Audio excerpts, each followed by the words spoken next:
That was when I ruled the world.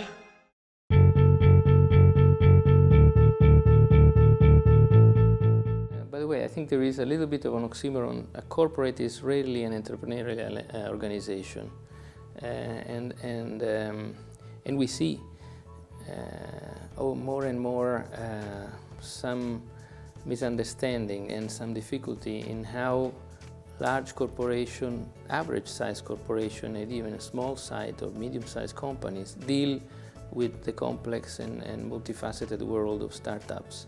And this has to do with the fact that there is a fascination, there is a big interest, there is an attraction that corporations feel for the startup revolution, and on the other side, an inability to manage the initial contacts and then further progress in the management of the interaction. And I think this has to do with the lack of culture in a way, and the lack of processes in many companies that need to be designed to cope with this. That's where I think most of the effort needs to be done in the next years in order for this to really be a successful interaction, the one between startups and large corporations. You need to work on two dimensions, one before the other. The first one is how to help a company, medium or large size, to reflect on what is exactly its positioning in the terms of innovation, in the terms of interaction with startups of different kinds.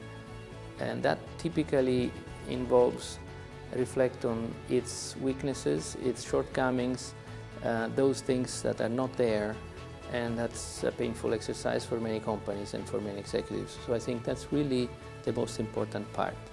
And then after that is over and the company has understood exactly what it is all about and what is its position in this, then we need to structure how to interact with startups, what kind of processes, what kind of organizational ideas or structures want to be put in place to manage the process.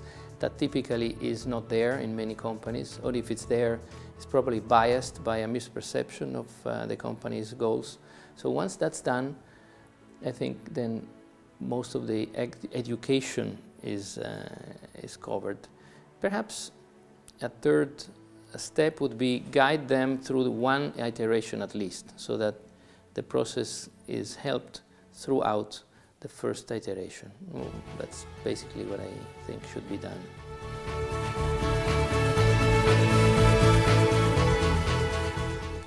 Well, I think Mind the Bridge is doing a very good work in bridging this gap that exists between startups and big companies.